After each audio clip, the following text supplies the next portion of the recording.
Hello good morning students, welcome back to BBBN online classes.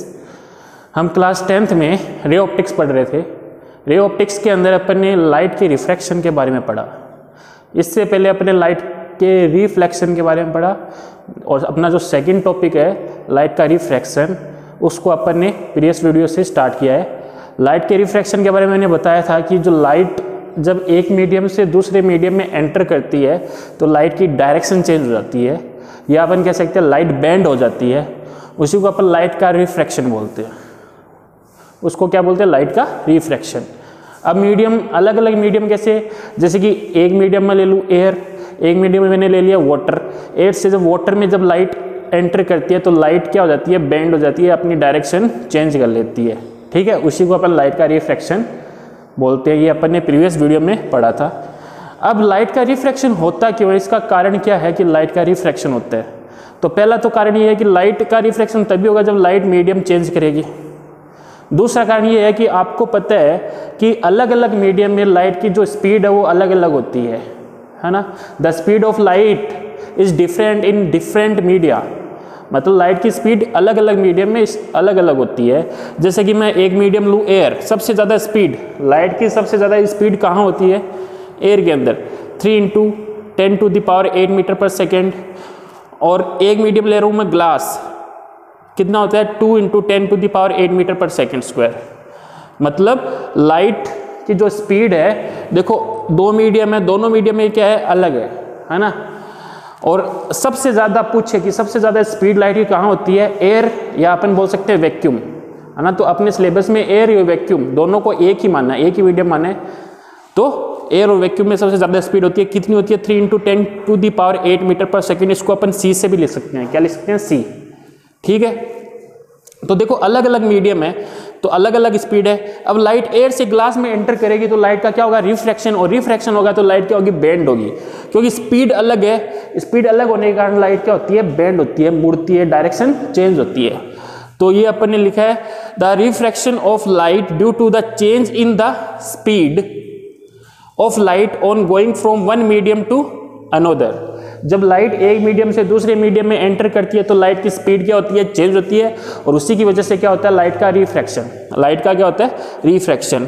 ठीक है, अब आपको अगर स्पीड में जो चेंज है, देखो यहाँ पे जो चेंज है ना, अगर स्पीड में जो चेंज है वो बहुत ज़्यादा होगा तो लाइट का रिफ्रैक्शन भी क्या होगा? वहाँ पे ज़्यादा होगा। मतलब लाइट का जो बेंडिंग है वो ज़्यादा होगी, लाइट ज़्यादा मुड़ेगी। तो इसमें लिखा हुआ है the greater the difference in the speed, है ना। स्पीड में ज़्यादा डिफरेंस होगा तो वहाँ पर क्या होगा? Greater will be amount of refraction. वहाँ पे रिफ्रैक्शन ज़्यादा होगा, मतलब लाइट ज़्यादा मुड़ेगी। कब? जब डिफरेंस, स्पीड में डिफरेंस क्या होगा? ज़्यादा होगा। दो मीडियम है, दोनों मीडियम की स्पीड में डिफरेंस ज़्यादा है तो वहाँ पे रिफ्रैक्शन भी क्या होगा? ज़्यादा होगा। और रिफ्रैक्शन ज़्यादा होगा तो बेंडिंग भी क्या होगी? ज़्यादा होगी। ठीक है, अब देखो लाइट का जो रिफ्रैक्शन होता है वो तो पता है कि एक मीडियम से दूसरे मीडियम में जाता है तो लाइट की स्पीड की वजह से होता है। ठीक है, लेकिन लाइट की स्पीड की वजह से लाइट मुड़ती क्यों है? इसका कारण क्या है? मुड़ती क्यों है? ये देखिए, ये मैंने यहाँ पे मुड़ने का कारण बताया है जो आपके कोर्स में नहीं है। ये आप क्लास 12th में पढ़ोगे, हाइगेन प्रिंसिपल, वहाँ पे इसको अच्छे से एक्सप्लेन किया गया है। लेकिन मैं यहाँ पे थोड़ा आपको बता रहा हूँ कि देखो ये मीडियम अपना एयर है और ये मीडियम ग्लास है। यहाँ पे लाइट देखो ग्लास के सरफेस पे इंसिडेंट हो रही है। ठीक है, ग्लास के सरफेस पे इंसिडेंट हो रही है तो आपको पता है लाइट की एक रे नहीं आती, लाइट का एक बीम आता है।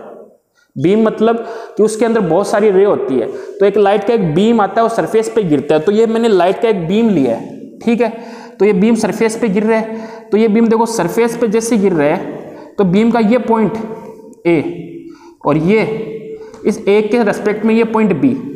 ठीक है, जब पॉइंट ए सरफेस पे है तो बी कहाँ पे है? हवा के अंदर है।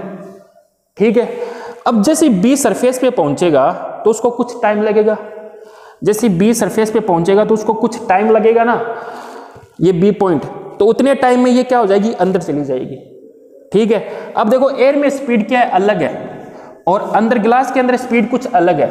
ठीक है, जितने टाइम में ये टी टाइम में मान लो कि यहाँ पे आ रहा है, कितनी स्पीड इसकी, ये कितनी स्पीड से आ रहा है? सी स्पीड से। जो लाइट का जो बीम है, मतलब लाइट है, वो कितनी स्पीड से आ रहा है? सी, क्योंकि अपना जो मीडियम है वो क्या है? वैक्यूम एयर है, और एयर में अपन स्पीड क्या ले रहे हैं? सी।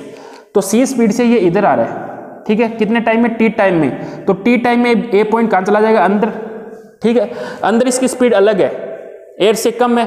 तो आपको पता है जो स्पीड का फॉर्मूला होता है distance upon time, t time ले रहे हैं दोनों ही, ठीक है। यहाँ पे स्पीड क्या है, एयर के अंदर स्पीड ज्यादा, तो डिस्टेंस भी क्या होगी, ज्यादा।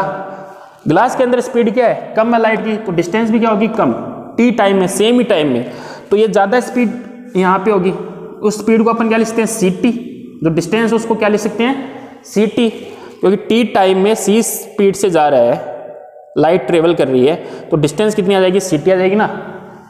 अरे स्पीड कितनी है एयर में, c d अपॉन t, तो डिस्टेंस कितनी आ जाएगी, ct, ठीक है। तो ये डिस्टेंस कितनी आ गई अपनी, ct। उतने ही टाइम में, t टाइम में ये अंदर चला जाएगा, और अंदर क्या डिस्टेंस हो जाएगी, vt, क्योंकि मैं यहाँ पे जो ग्लास की स्पीड है, ग्लास में जो स्पीड है लाइट की, वो क्या ले रहा हूँ मैं, v ले रहा हूँ। तो कितनी डिस्टेंस हो जाएगी, vt। तो कौन सी डिस्टेंस ज्यादा होगी, ये डिस्टेंस ज्यादा होगी या ये डिस्टेंस ज्यादा होगी, ये डिस्टेंस ज्यादा होगी ना, ये डिस्टेंस कम होगी।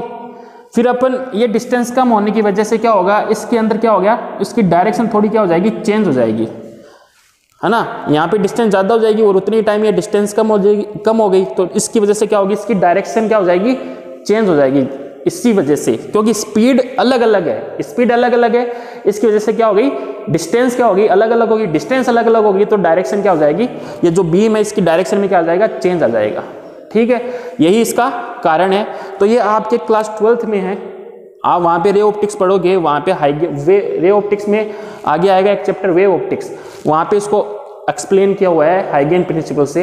आपके कोर्स में नहीं है, आपके कोर्स में बस इतना है कि रिफ्रैक्शन किसकी वजह से होता है, रिफ्रैक्शन किसकी वजह से होता है, लाइट की स्पीड में चेंज होता है। जब एक मीडियम से दूसरे मीडियम में अपन लाइट एंटर करती है तो उसकी स्पीड क्या हो जाती है, चेंज हो जाती है, उसकी वजह से क्या होता है, रिफ्रैक्शन होता है। लाइट मुड़ती क्यों है, इसका कारण क्या है, हाइगेन प्रिंसिपल है, हाइगेन प्रिंसिपल से समझाया हुआ है क्लास 12th में, यहाँ पे मैंने थोड़ा बता दिया आपको, ठीक है। अब आगे अपन नेक्स्ट क्लास में क्या पढ़ेंगे, नेक्स्ट क्लास में अपन पढ़ेंगे रिफ्रैक्शन के इफेक्ट। रिफ्रैक्शन के कौन कौन से इफेक्ट है, कि जब अपन को देखते हैं कि जो अपन टैंक के अंदर कॉइन डालते हैं तो वो कॉइन अपने को थोड़ा ऊपर उठा हुआ दिखाई देता है, वो किसकी वजह से, लाइट के रिफ्रैक्शन की वजह से, वो अपन नेक्स्ट क्लास में पढ़ेंगे। Thank you.